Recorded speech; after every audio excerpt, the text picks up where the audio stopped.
apresentada a cada um de nós, e é importante que nós possamos de maneira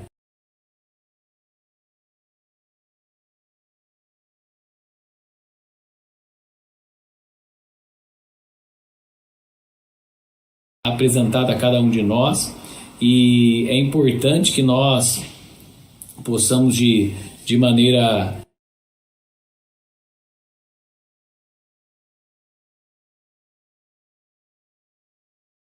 Jesus veio a esse mundo, Deus escolheu uma mulher apresentada a cada um de nós, uma mulher e é importante Deus, que nós estava pronta possamos de maneira propósito nessa terra.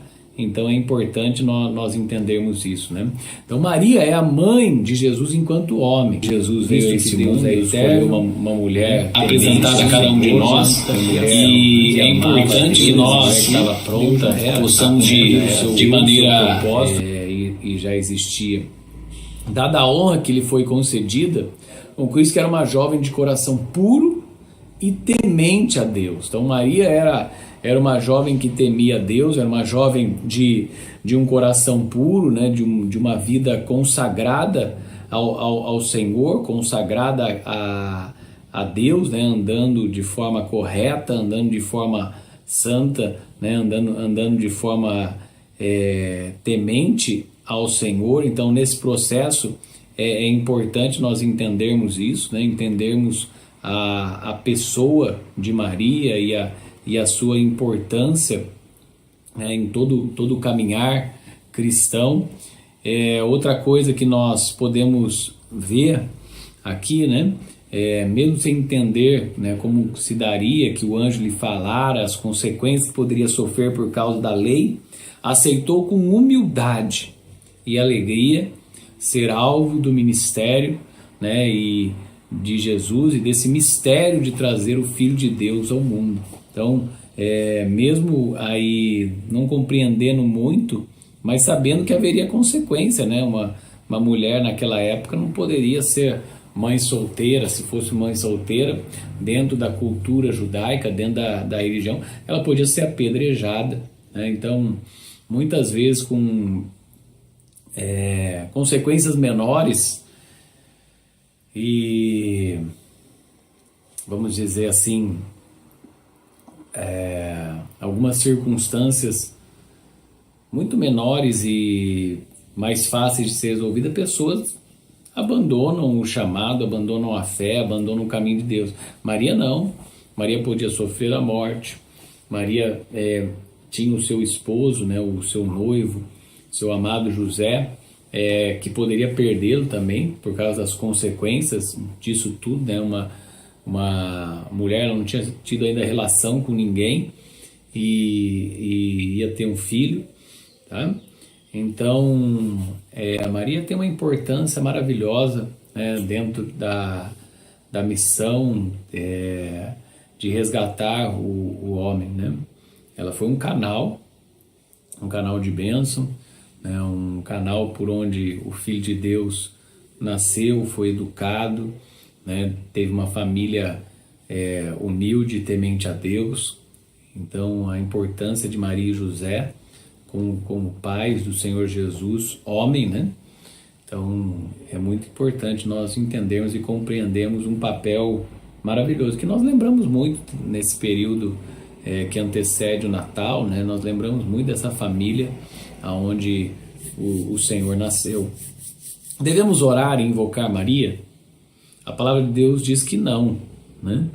Sob a pena de maldição. Louvor no sentido de adoração só deve dar a Deus.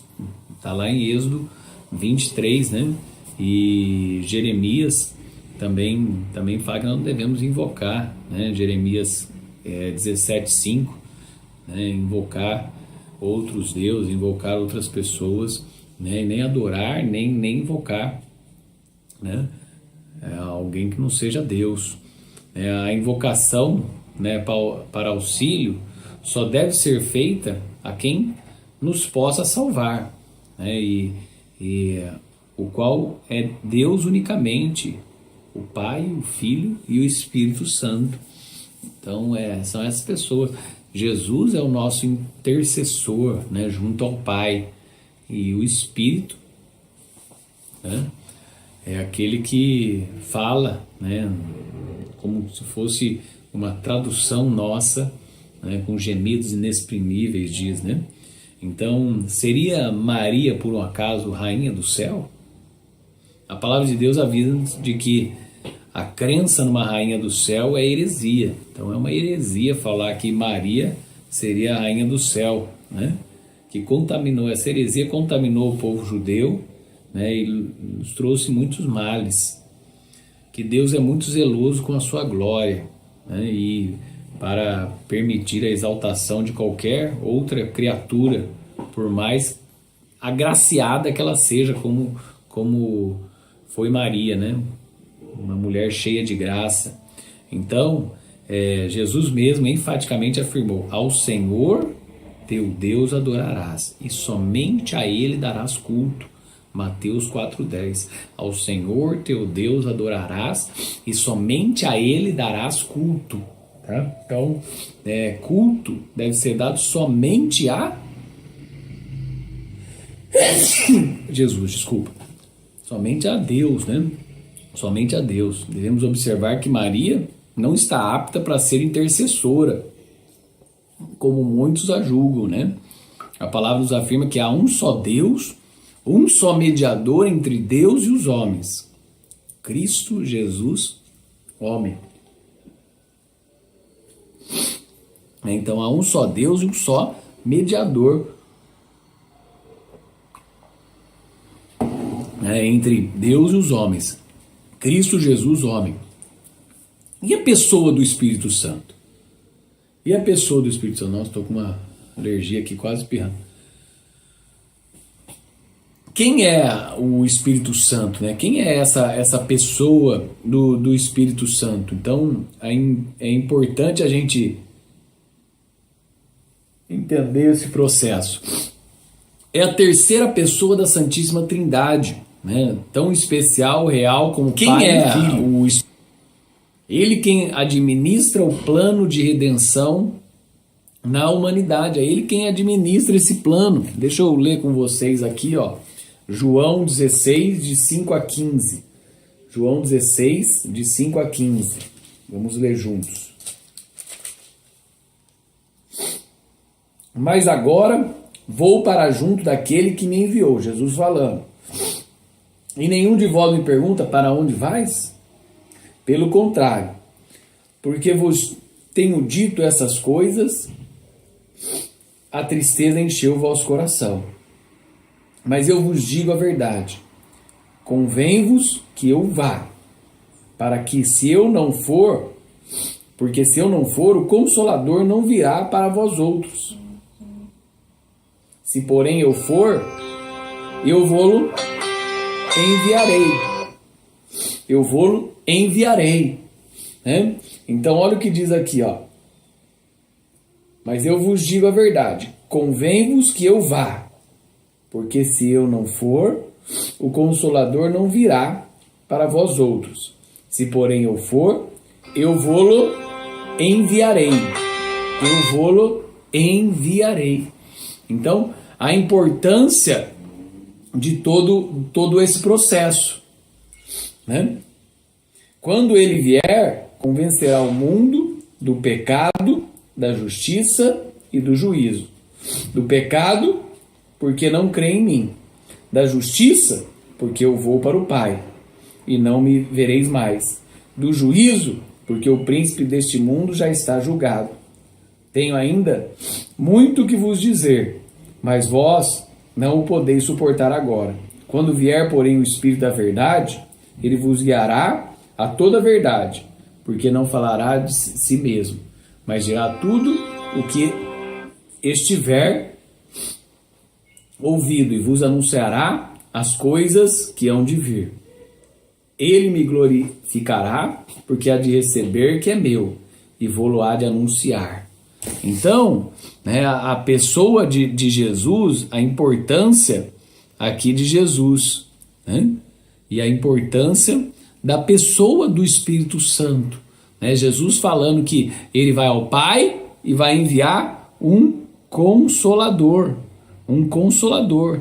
Então isso é muito, muito importante, né, para nós entendermos esse processo.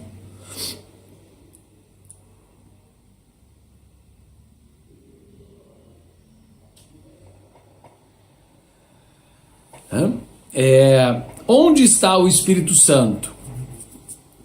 Onde está o Espírito Santo? Onde que ele está?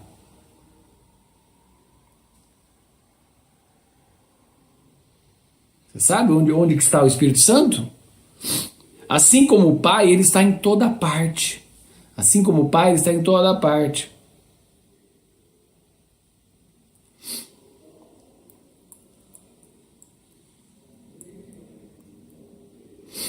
O Espírito Santo está em toda parte. Olha lá o Salmo 139, de 7 a 10. O que faz o Espírito Santo? O que ele faz? Chama os pecadores, convence-os do seu estado, do seu juízo, habita no coração dos santificados, consola os filhos de Deus, ensina-lhes a verdade. Então, o Espírito Santo, ele faz isso, ele chama os pecadores, ele convence-os do seu estado do juízo, ele habita o coração, né? Habita o coração dos santificados, ele consola os filhos de Deus, ele ensina-lhes a verdade, né? Então, onde que é? Chama os pecadores, Atos 2, 47. Ele convence-os do estado e do juízo. João 16, 8. Né? O Espírito Santo é quem convence você, né, do seu estado. Do pecado, do juízo. Né? Então é ele quem nos convence. Ele é quem nos ajuda a entender. Olha, que eu sou pecador. Outra coisa, ele habita no coração dos santificados. João 14, 17. Ele consola os filhos de Deus e ele lhes ensina a verdade.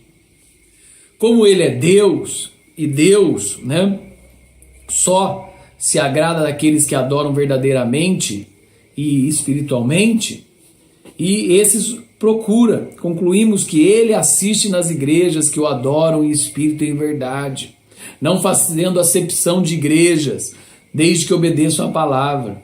Quando não conseguimos orar como convém, ele é quem intercede por nós com gemidos inexprimíveis.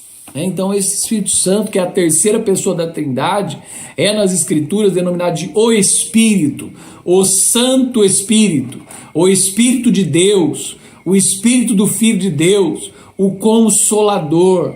Na criação, o Espírito pairava sobre as águas. Foi dado a certos homens para realizar a sua obra. Então, esse Espírito Santo é aquele Espírito, né, que pairava sobre as águas, aquele Espírito que tomava as pessoas e enchiam elas de Deus, Então, nesse sentido, ele é a pessoa da Trindade, né, que nos ajuda. O Espírito Santo é quem nos convence do pecado, da justiça e do juízo. É o Espírito Santo. Tá? Deixa eu orar com você hoje, então eu vou orar, né, por essa aula. Depois da nossa próxima aula nós vamos falar do Espírito Santo e da criação. Do Espírito Santo e da criação. Então, nesse pouquinho de aula que nós tivemos hoje, falando da pessoa de Maria e da pessoa do Espírito Santo. Depois nós vamos continuar a nossa próxima aula falando do Espírito Santo e da criação. Senhor Deus maravilhoso, Pai, eu quero nessa hora parar por aqui, para que nós possamos entender a necessidade de deixar o Espírito Santo encher o nosso coração, deixar o Espírito Santo encher as nossas vidas, deixar o Espírito Santo, Senhor, viver em nós. O Espírito Santo é aquele que pairava sobre as águas. O Espírito Santo é aquele que tomava as pessoas. Hoje o Espírito Santo é aquele que nos convence do pecado, da justiça, do juízo, mas é aquele que nos direciona, aquele que nos guia, aquele que está conosco. Através do Espírito Santo nós sentimos a presença de Jesus. Através do Espírito Santo, Pai, nós sentimos o poder de Deus. Através do Espírito Santo, Senhor, nós somos tomados pelo dínamo do Senhor, Pai, e nós somos cheios do Senhor para a Tua obra. Sem o Espírito Santo nós não podemos fazer a obra. É através do Espírito Santo que a obra de Deus é feita, Senhor. Abençoa os teus filhos, abençoa a família dos teus filhos, abençoa, Pai, cada pessoa, Senhor, com a tua graça, com o teu amor, com o teu favor, e enche-os do Espírito Santo, em nome de Jesus. Que Deus abençoe sua vida, tá? E na próxima aula, não perca, falar do Espírito Santo e da criação.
Nós não podemos fazer a obra, é através do Espírito Santo que a obra de Deus é feita, Senhor. Abençoa os teus filhos, abençoa a família dos teus filhos, abençoa, Pai, cada pessoa, Senhor, com a tua graça, com o teu amor, com o teu favor, e enche-os do Espírito Santo, em nome de Jesus. Que Deus abençoe sua vida, tá? E na próxima aula, não perca, falar do Espírito Santo e da criação.